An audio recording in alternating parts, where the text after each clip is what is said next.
নয় বলে আজকে বারবার আমরা ঠকতে ঠকতে এমন একটা জায়গায় আমাদের বাচ্চাদেরকে পৌঁছাতে যাচ্ছি যেখান থেকে ঘুরে দাঁড়াবার আমাদের বাচ্চাদের কিন্তু আর উপায় থাকবে না।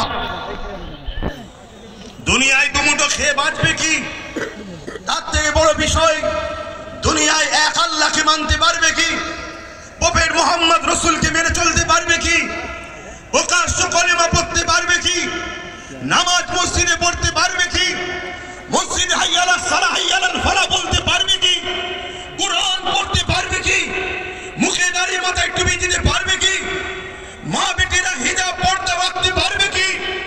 এই অস্তিত্বের লড়াই কিন্তু আজ আমরা নেমেছি। তাই প্রথমে আমাদের জানা দরকার এই ওয়াকফটা কি।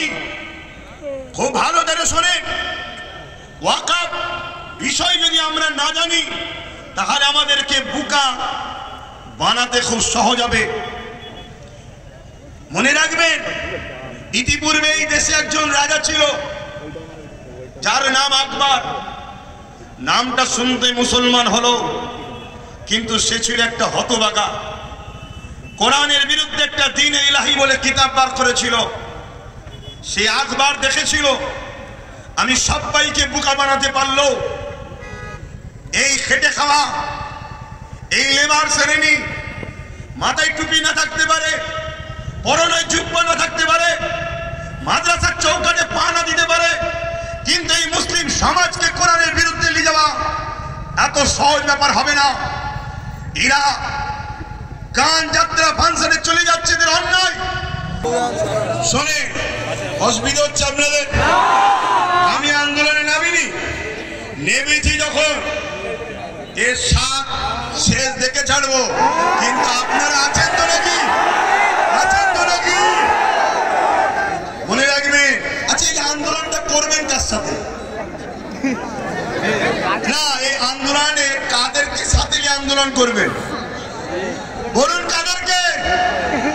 বিগত ৭৭ বছর যারা ঝেড়ে খেয়েছে তাদের ঘরে? আরে খাওয়া তো শিখালো ৭৭ বছর ধরে তারা।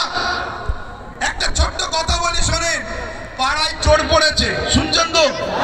পাড়ায় চোর পড়েছে, সবাই বলছে চোর ধরো, চোর ধরো, চোর ধরো।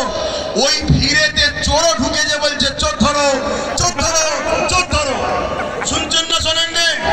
আমরা কতটা নসিব ফাঁকা দেখুন আমাদের নিজেদের কর্মের জন্য। আমাদের সংখ্যালঘু মন্ত্রীকে যে কিনা মুসলিম নয়, শুনছেন তো নাকি? আমাদের ওয়াকফ নিয়ে বিরোধী দল হয়ে যেতে হয়, চিল্লাবে